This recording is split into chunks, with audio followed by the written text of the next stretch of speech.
Sudah hampir 1 tahun skripsimu nggak digarap karena lebih tergoda untuk menghabiskan drama Korea berseri-seri. Sudah hampir 1 tahun bisnismu tidak dikembangkan karena lebih memilih untuk bermain media sosial berjam-jam. Rencana olahraga masih jadi wacana sampai hari ini. Baca buku cuma jadi tulisan resolusi di awal tahun.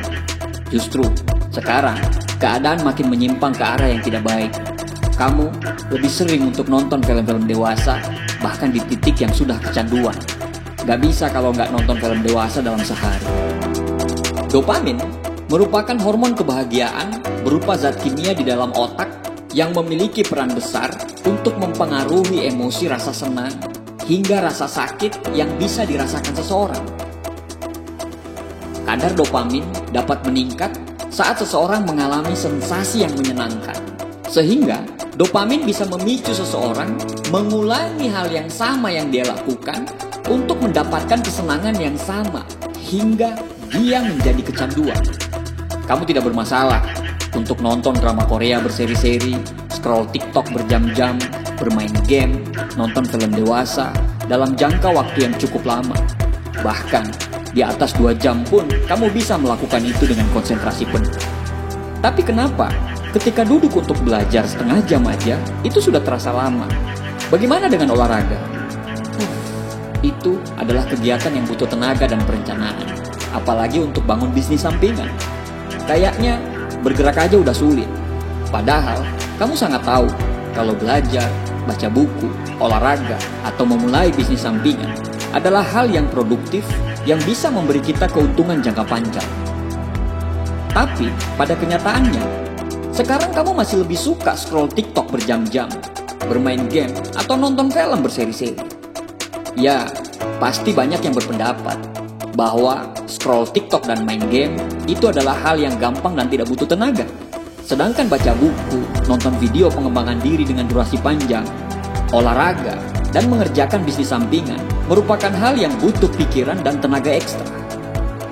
Kenapa hal-hal yang tidak baik itu masih sering kita lakukan dan kita masih susah melakukan hal-hal yang sebenarnya membawa keuntungan kita ke jangka panjang? Apakah kita yang malas atau ada apa dengan kita? Jawabannya adalah kamu tidak malas. Kamu hanya butuh dopamin detox. Mari kita ambil contoh. Saat kamu berdiri di kulkas dan kamu punya pilihan untuk memilih antara wortel dan sepotong coklat, maka otak kamu akan melepaskan lebih banyak dopamin dan memberitahu kamu untuk lebih memilih coklat. Karena paham bahwa coklat akan membuat kamu merasa lebih senang. Dan hati kamu pun berkata, sekali aja kok makan sepotong coklat, gak akan ada efek buruknya. Tapi ketika otak kita melepaskan banyak dopamin, maka dopamin akan mencoba merangsang keinginan akan hal itu berulang kali sampai kamu merasakan dorongan untuk keinginan itu. Dan pada saat itulah kecanduan akan muncul dan berakibat tidak baik dalam hidup kita. Karena alasan ini, maka banyak orang yang kelebihan berat badan, menjadi pecandu alkohol, bahkan menjadi pecandu narkoba. Masalahnya adalah dopamin tidak tahu mana yang baik dan mana yang buruk untuk kita.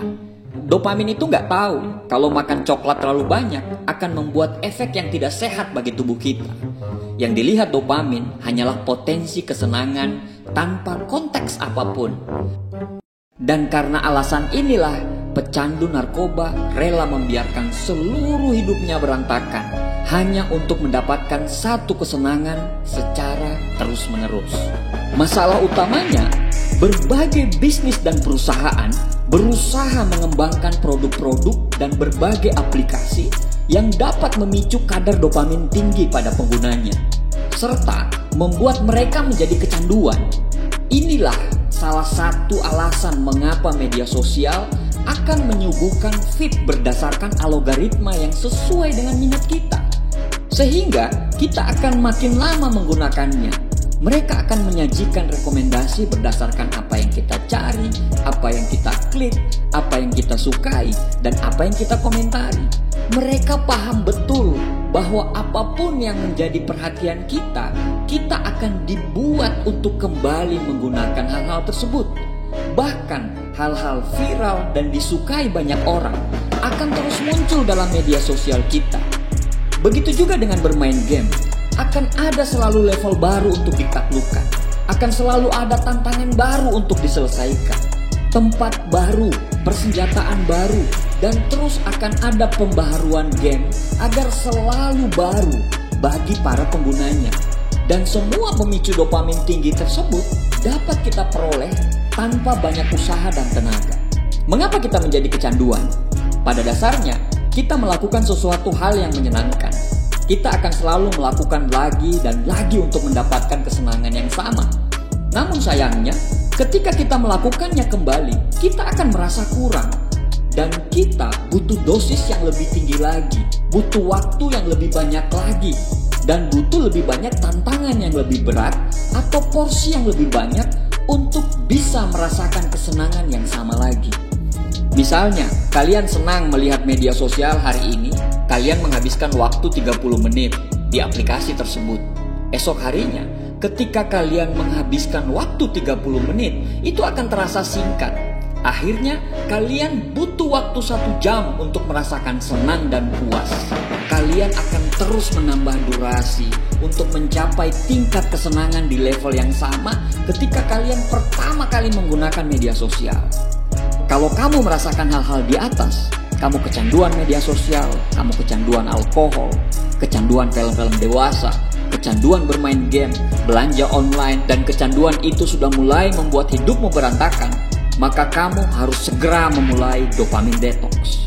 Tujuan dari dopamin detox adalah mengurangi kecanduan dengan mengubah kebiasaan buruk agar menjadi lebih produktif. Pada dasarnya, dopamin detox tidak akan pernah hilang dari tubuh. Tetapi, kita dapat mengontrol kadar dengan cara menghentikan sejenak hiburan yang tidak sehat yang memiliki dopamin dengan kadar tinggi. Yang pertama, menahan diri. Saat dopamin keluar dalam jumlah besar, tubuh secara tidak langsung diajak untuk menyukai hal tersebut. Hal ini membuat kebiasaan yang akan mempengaruhi gaya hidup. Menurut Ken Berridge, profesor di bidang psikologi dan ilmu saraf, saat ketika ada rangsangan yang memicu pelepasan dopamin, otak akan beristirahat dan kembali mendapatkan fungsi terbaiknya. Namun, untuk mencapai kondisi tersebut, kita harus mau menahan diri untuk tidak menuruti keinginan kita untuk bersenang-senang. Seperti saat pandemi, saat rasanya tidak mungkin menjauhkan diri dari handphone, mengingat kita belajar melalui daring. Namun, kita bisa menyembunyikan aplikasinya, mematikan notifikasi media sosial, atau bahkan menghapus aplikasinya. Buatlah untuk menjadi sulit untuk mengakses hal-hal yang menyebabkan kecanduan. Yang kedua, atur waktumu. Mengatur waktu sangat penting untuk mengatasi kecanduan. Kita harus disiplin dan bisa mengatur waktu. Caranya dengan melakukan kegiatan-kegiatan pengganti yang lebih positif. Siang hari, biasanya kita menonton TV hingga sore, kita rubah dengan kegiatan-kegiatan lain. Membaca buku, berolahraga, membantu orang tua, beramah tamah dengan tetangga. Sibukkanlah diri dengan kegiatan yang bertentangan, hingga akhirnya kita lupa dengan kecanduan kita. Mulai dari hal yang mudah, misalnya tidak membuka media sosial selama kelas berlangsung. Bisa juga 1 atau 4 jam sebelum tidur, tergantung kebutuhan. Yang ketiga, ganti kebiasaan. Saat kita berpuasa dopamin, bukan sama sekali tidak boleh untuk melakukan hal-hal yang menyenangkan. Namun, selama kita berpuasa, kita harus mengganti kebiasaan buruk kita dengan melakukan hal-hal yang menyenangkan yang lebih positif. Hal ini memberikan otak alternatif untuk menghasilkan dopamin dalam tubuh. Yang keempat, konsisten. Selain disiplin, kita juga perlu konsisten. Awalnya memang akan terasa berat dan sulit. Apalagi mengganti hal-hal yang sudah menjadi kebiasaan memang sangat tidak mudah. Tetapi bukan berarti tidak bisa dirubah. Berusaha semaksimal mungkin untuk membuat otak fokus pada kegiatan yang lebih positif dan produktif. Mengingat bahwa hal yang kurang baik itu hanyalah kebiasaan, bukan berarti kebutuhan. Dopamin detox atau puasa dopamin, seperti kita puasa makan. Saat kita berpuasa, akan membersihkan makanan yang berlebih dalam tubuh dan menstabilkannya. Kita tidak akan bisa kehilangan makanan karena sejatinya kita butuh makan. Namun, kita bisa mengatur pola makan kita menjadi lebih baik. Lakukanlah sekarang dopamin detox dan cepatlah keluar dari kecanduan. Atau kecanduan itu akan membunuhmu. Terima kasih, semoga bermanfaat.